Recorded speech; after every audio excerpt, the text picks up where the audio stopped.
Hey there, guys and gals. On this week's episode of Tales from the Flip Side, we're going to be talking about the board game Scythe. And we're going to do that right now.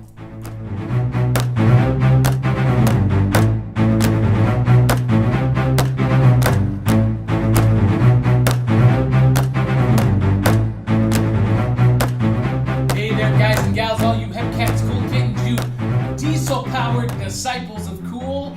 This is Tales from the Flip Side, the Dieselpunk game night episode, and I am your host, the King of Swing, the Tower of Power, the artist also known as Big Daddy Cool. You can call me Johnny.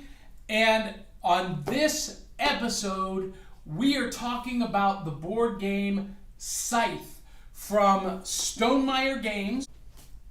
The game is designed by Jamie Stegmaier, and the artwork is by Jacob Rosalski. We're going to talk more about that in a minute. All right, before we get to Scythe, I just want to say welcome back. And if you've missed episodes of Tales from the Flip Side recently, it's because we've been moving and we're coming to you live from a boardroom at an undisclosed location. Not our normal studio, but we might be doing more here. We'll see how it goes. Before we get into this, I want you to do a couple of things. I want you to click subscribe right now so that you don't miss another episode, and then post a comment down below. When you subscribe and comment, you get entered into our monthly drawing to win cool prizes and swag. It can be games, it can be graphic novels, it can be original artwork, it can be any kind of stuff that our sponsors provide and that we share with you, even magic sometimes. Thank you for joining us for Tales from the Flip Side. And as you may notice, I'm a little bit casual today. I'm wearing my Miskatonic University t-shirt. And I thought, since I've graduated from MU, I might as well show my pride, right? And it's perfect for Dieselpunk game night. So we're going to talk about the game Scythe. Now, before we get into this, let me just say that I am not going to attempt to talk about the gameplay or the rules or get into a lot of the mechanics of the game. In full disclosure, I have not played this game yet. And part of the reason is because I just haven't been able to get a group of people together to do it. The second reason is that this game is a pretty weighty game. It's a big, big game. And it's really super cool from an aesthetic standpoint. So I'm going to be talking about the aesthetics of Scythe, the board game, and talking about the quality of the components and giving a review in that respect. There are plenty of other videos out there where you can watch the gameplay. Dice Tower, Tabletop, a couple others. I recommend that you go do that if you want to learn how to play the game. But if you're interested in this game from a Dieselpunk perspective, this is what I'm going to be talking about. This video is for you. Let's get into it real quick. First of all, this is a heavy game. It's for 1 to 5 players. Yes, they have a 1-player mode. And each game takes about, they say on the instructions, about 115 minutes. I'm going to suggest that that's a quick game. Because if you've played board games with people, especially people who have never played, it always takes a little bit longer because you're thinking through strategy and whatnot. So I'm going to say 115 minutes is like if you're speeding through it. The game is designed by Jamie Stegmaier, and the artwork is by Jacob Rosalski. He's a Polish artist, and you've seen his work. Just look at the cover of this box. You've seen this artwork. If you're into Dieselpunk and if you're part of the Dieselpunk community, then you've seen this artwork out there online or in the market. All of the artwork, all of the characters are based off of his work. which is really super cool. Now, let's talk about the first things first. The rule book is a whopping number of pages, and actually he doesn't have page numbers on here, but it is a book of rules. So this is not Johnny's standard roll and go, one page of instructions kind of game. It comes with an additional rule book for the one-player game. And again, it is a book. So if you can't get a group of people together and you just want to play by yourself, they've got a rule book just for that. And they've created an option called the Automa, however you pronounce that. It's a fictional character that you play against. Let's talk about what it comes with. It comes with a quick reference guide that is printed on heavy cardstock. It's a 2-page quick reference guide. So, you can have that handy. And then it comes with the achievement sheets to keep score, and that comes with it. So we're going to go to the table and talk about the elements in this game. All right, guys and gals, you can see this is the most expansive game we've featured on the show. The board game is bigger than my gaming table in the studio. That's one of the reasons why we had to move to this boardroom location. So let's talk about the board game itself. It is 6 parts, folds up very nice and compact.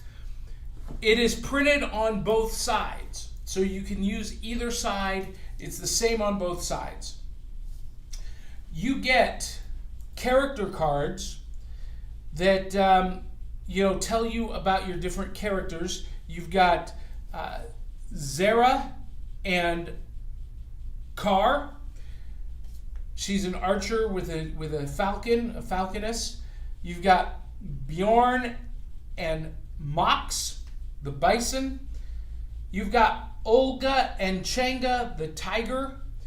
And that's a very Soviet-looking outfit. And you've got Anna and Wojciech, the bear. And the German character, Gunter, Knock, and Tag. So you can see that the artwork on these is amazing. The artwork by Jacob Rosalski. And this artwork is all throughout the game. You get those character cards. And these are printed on hard, heavy stock. These are not going to tear or, get bent in any way. You've got some other items here, and let's just talk about this game for a minute. It's really almost 4 games in one, because you're using machinery, upgrading your machinery. You've got these mechs that you can battle and fight with. You're going to be building your farms and gaining popularity, enlisting people to join your community. And each player gets one of these. And again, this is printed on heavy, heavy, heavy stock. And each player's card is completely unique. So, what you're using to track your achievement, your progress is unique to you. So that's cool. And again, Rosalski's artwork is the foundation here, and beautiful, beautiful European Dieselpunk quality. Now, it also comes with several character action cards, and we're just going to hold these up a little bit closer because the artwork is small on this, but it's all that great artwork by Rosalski. The card stock is really great air cushion cardstock, kind of like a bicycle deck. The same with the larger cards. And again, guys, I apologize. I am not going to pretend to know what all of these cards do. This looks like action cards. Go fishing with the soldiers by passing as locals. Gain 2 food and gain 1 popularity. Bribe the soldiers for their mech. Pay $4 to deploy a mech. Wait until dusk to invade the camp. Pay 2 popularity to gain 2 food and 1 medal. So these look like action cards, and tell you, guide your direction. But look at that beautiful artwork. And again, you guys have seen these paintings online at dieselpunks.org or the Dieselpunk Depot, and Jamie created this game off of that artwork. Even the small cards, these small, and I guess these are point cards that translate here to this key. So a card that has a 2 on it is times 16, 3 is times 12, 4 times 8, 5 times 6. And so these have some repeating artwork on them, but again, beautiful, beautiful Rosalski art, and that's fantastic. Again, all of these cards are printed on great air cushion stock. Look at that. You got the Unawheel. These look like military or combat cards. So you pay, you gain, and you move. Look at that. Awesome jetpack. Just, I can't go on and on enough about how beautiful this game is.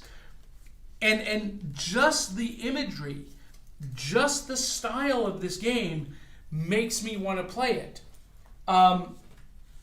It comes with some dials and some cards. Again, I've not learned what these do yet, so forgive me. But again, heavy card stock and beautiful artwork. You also get 2 sheets of coins and resources and different kind of markers. These are thick, heavy cardstock, super quality, linen finish. I gotta tell you guys, Jamie has spared no expense on this game. Everything is of the highest quality, including these pieces. Now, I told you it's basically 4 games in one.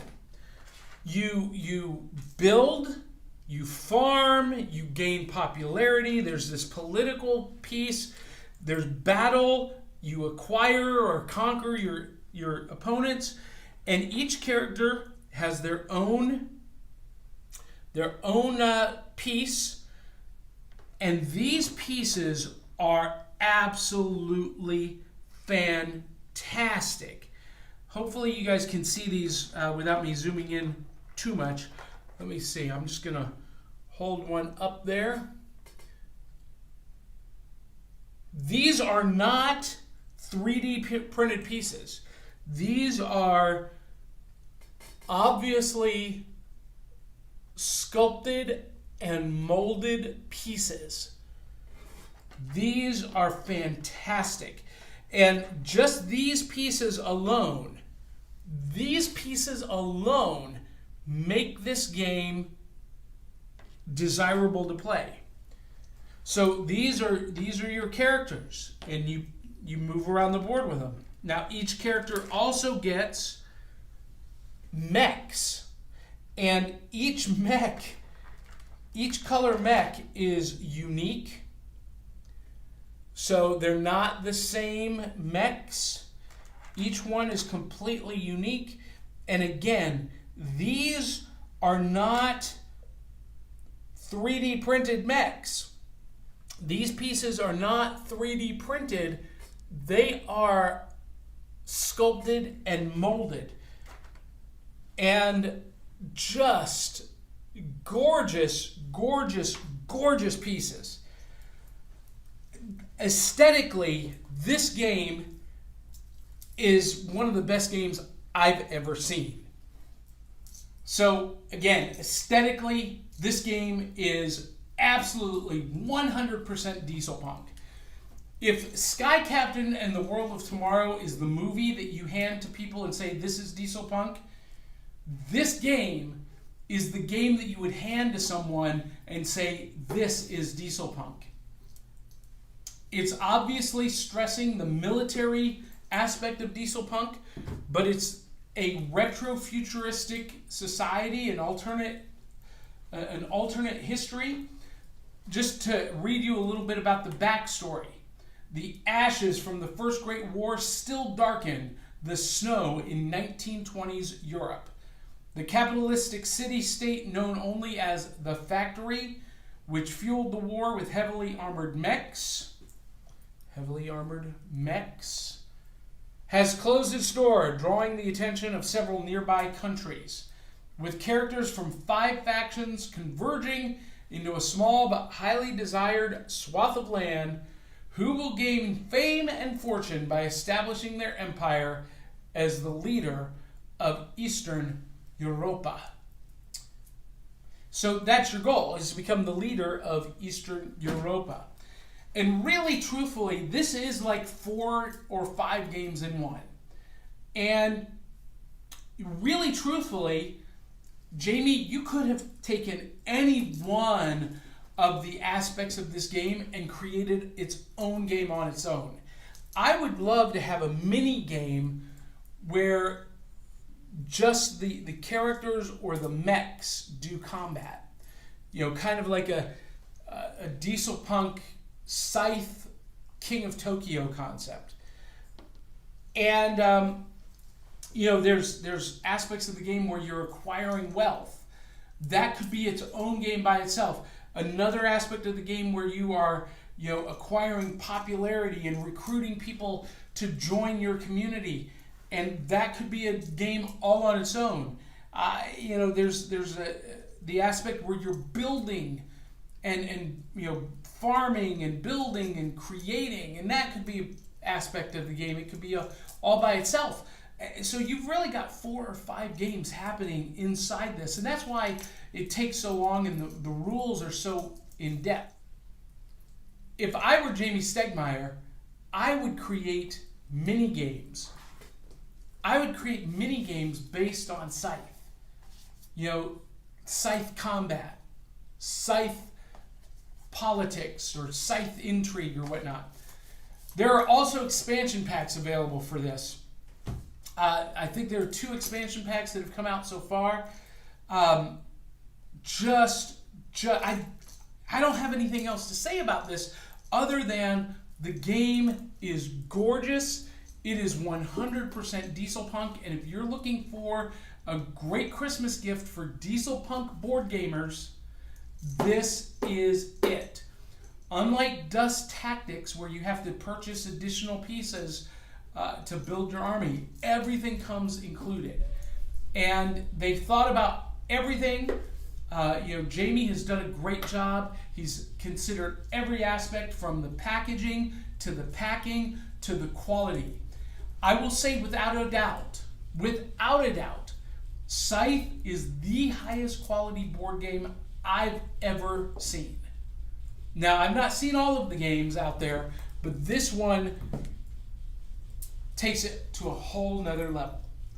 And if you're into the complicated, longer extended board games involving strategy and, you know, that aren't necessarily roll and go games, this is one you're going to love. I highly, highly recommend you pick it up. If nothing else, even if you never play it, the artwork alone is worth owning. This is artwork that you would want to hang on the wall behind you. And I'm going to talk to Jamie about making that happen. because there's definitely room for some prints to be made here and some ancillary merchandise. Anyway, that is a general overview of Scythe from Stonemaier Games. You can get it in a retail store near you. Your local game store will have it, or you can order it online. It is around $100 to get the core game. But if you're into this kind of game, you're going to love it. It's going to be well worth the investment. Also, I just want to say thanks to you guys for watching. Make sure if you like the material that we're producing that you check us out at patreon.com/BigDaddyCoolShows. Consider becoming an investor, a partner with us so that we can produce more great content. Also check me out at BigDaddyCoolShows.com. You can find my live performance schedule. DieselpunkPodcast.com. You can listen on iTunes, Stitcher, or Google Play. And of course, don't forget, subscribe and post a comment right here to be entered to win our monthly contest. Guys, thanks for tuning in once again. Until the next time, swing hard, swing often. We'll catch you on the flip side.